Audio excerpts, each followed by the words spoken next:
Salut à tous et merci d'avoir cliqué sur la vidéo. Si vous avez cliqué sur cette vidéo, c'est pour savoir qui sommes-nous. Alors on va tout de suite passer à cette question. Tout d'abord, je me présente, je m'appelle Richard Sandy, je suis actuellement en dernière année de kinésithérapie et je suis élu depuis 2 ans à l'ISTR. Les élus ISTR sont composés de 16 étudiantes et étudiants issus des filières comme kinésithérapie, ergothérapie, psychomotricité, audioprothésiste, orthophoniste et orthoptiste. Il faut savoir que le tutorat a été à l'initiative d'un élu ISTR il y a déjà 3 ans. De plus, un autre de nos rôles a été de participer à l'élaboration du plan de continuité pédagogique lors de la crise sanitaire. Donc vous pourrez retrouver les informations sur le site de Lyon 1 sous PCP. Je l'espère honnêtement que nous n'ayons plus à travailler sur ce genre de projet et que la crise Covid s'améliore. Nous avons aussi beaucoup d'autres projets tels que le déménagement de l'ISTR à la ENEC, donc ne vous inquiétez pas, il est prévu, les travaux sont en cours et un de nos principaux rôles est de nous assurer que tout le monde ait des salles adaptées avec le bon matériel. On s'est aussi assuré que les locaux étudiants soient transférés, que chacun retrouve sa place. Et on va aussi faire attention à tout ce qui est crous et restaurants universitaires, étant donné qu'il n'y avait que la cafétéria avant à la ENEC, on va essayer de faire un alignement des prix. On travaille aussi avec les élus crous. Lors de la transition passe-espace, nous avons été très présents, notamment pour les filières kinésithérapie et ergothérapie, donc qui étaient en PACES à l'époque, qui était une des voies d'entrée, afin de la mettre en place le plus facilement possible et que ça ne se répercute pas sur nos étudiants ni sur le nombre de places.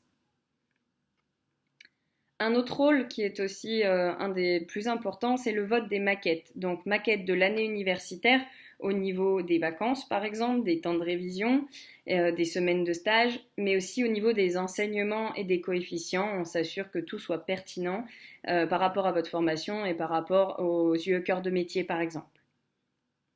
L'année passée, on a décidé de mettre en place des vidéos tutoriels, donc pour les premières années. 2 vidéos pour l'instant qui traitent de la consultation des mails étudiants sur l'application et aussi de l'export de l'agenda ADE puisqu'ADE est difficilement accessible sur téléphone. Vous pourrez retrouver les liens des vidéos en description et sur notre page Facebook EluISTR. Sur Claroline, vous pourrez trouver les comptes rendus des conseils d'administration.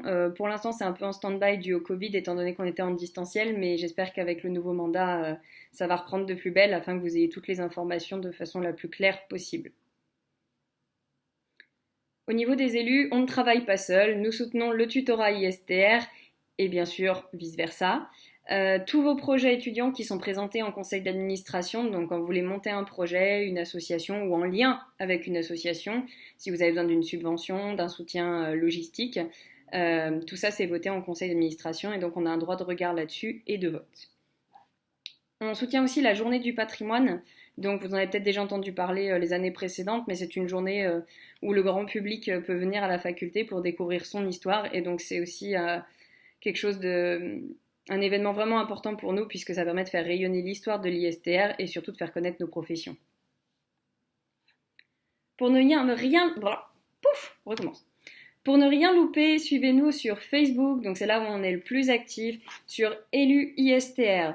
Vous pouvez aussi nous contacter à tout moment pour un problème ou si vous voulez vous présenter sur le mail eluétudiant.istr@gmail.com. Nous avons aussi un Twitter, donc pour suivre toute l'actualité politique, et un YouTube où nous postons les vidéos tutoriels. Bien entendu, je vous ai dit aussi que vous pouvez nous retrouver sur Claroline, mais ça vous connaissez déjà. Enfin, petit point recrutement, parce que vous vous doutez qu'on ne fait pas cette vidéo pour rien. Les élections approchent à grands pas, elles auront lieu le 5 et 6 octobre. Nous avons besoin de vous, nous avons besoin de 109, nous avons besoin de nouveaux élus. Il faut renouveler cette liste, il faut avoir vraiment des élus investis et motivés. Cette année, le 5 et le 6 octobre, les votes se feront de façon électronique. Plus d'excuses pour ne pas venir aux urnes. Nous recherchons 16 personnes, 8 hommes, 8 femmes, il faut la parité. À ce jour, malheureusement, nous sommes très peu à nous présenter. Il est vraiment important que chaque filière ait au moins 2 représentants. Il faut que la filière soit représentée au sein des élus. C'est dans votre intérêt pour l'évolution de la formation, pour l'avenir. C'est aussi pour pouvoir réduire les problèmes intrinsèques à votre formation. C'est vraiment compliqué quand on n'est pas au sein de la formation de pouvoir parler en votre nom. Donc c'est vraiment très important qu'on ait au moins 2 élus de chaque filière. Donc motivez-vous, contactez-nous sur notre mail, sur Facebook, on répondra à vos questions. On peut même se croiser à la fac, il n'y a aucun souci. Mais il est vraiment très très important que vous nous contactiez puisque la liste est à rendre le 27 septembre au plus tard. Je vous remercie de votre attention, au plaisir de vous lire ou de vous parler. C'était Sandy et Adam des élus ISTR.